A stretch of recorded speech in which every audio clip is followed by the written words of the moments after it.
Count to 10 and win. So, Robert Schuller was the founder of the Crystal Cathedral down in Garden Grove.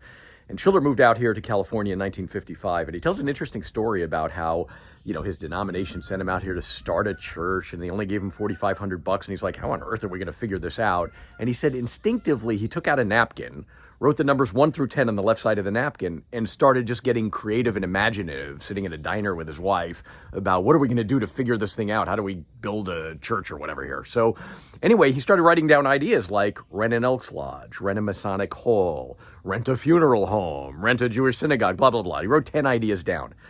Interestingly enough, he said after he wrote down those 10 ideas, his negativity turned to positivity.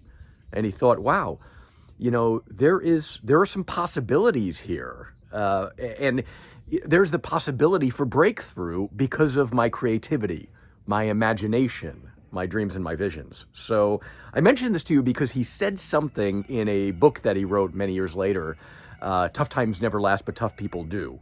You might want to Rolodex that. Great read, by the way. Tough Times Never Last, But Tough People Do by Robert Schuller, Schuller.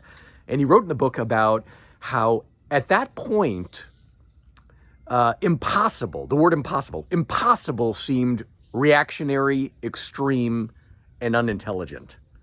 Please write that down if you're taking notes. And if you're not taking notes, please write that down. Impossible suddenly seemed reactionary, extreme, and unintelligent.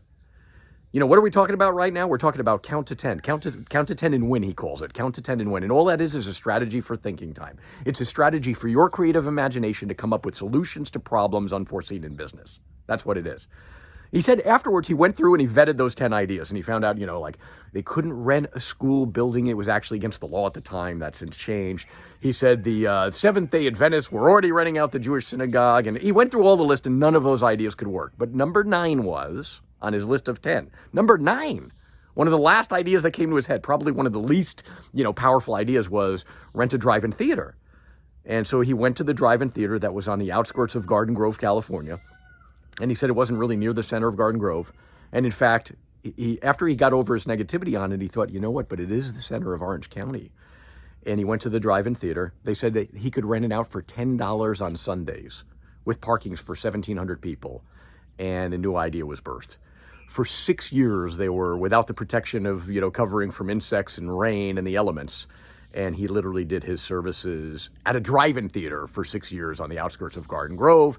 The rest is history. Later on, he found money to, and raised money to build what is one of the largest glass cathedrals in the world in Garden Grove, the Crystal Cathedral.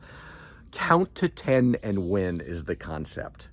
When you're dealing with a problem in business, or when you want to improve or sustain your business in a time of challenge or change or adversity, or even just grow your business in good times, thinking time is essential. Again, I repeat, I know you've heard me say this many times before. The book Think and Grow Rich by Napoleon Hill, written in 1937, is powerful. It reminds us that it's the power of our mind, our creative imagination, visions, and dreams that creates revenues and profitability in business.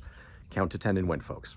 Grab a journal, grab a notebook, write down a problem at the top of the page, put down the numbers 1 through 10, and come up with creative ideas and watch what happens to your business. Hope this is helpful.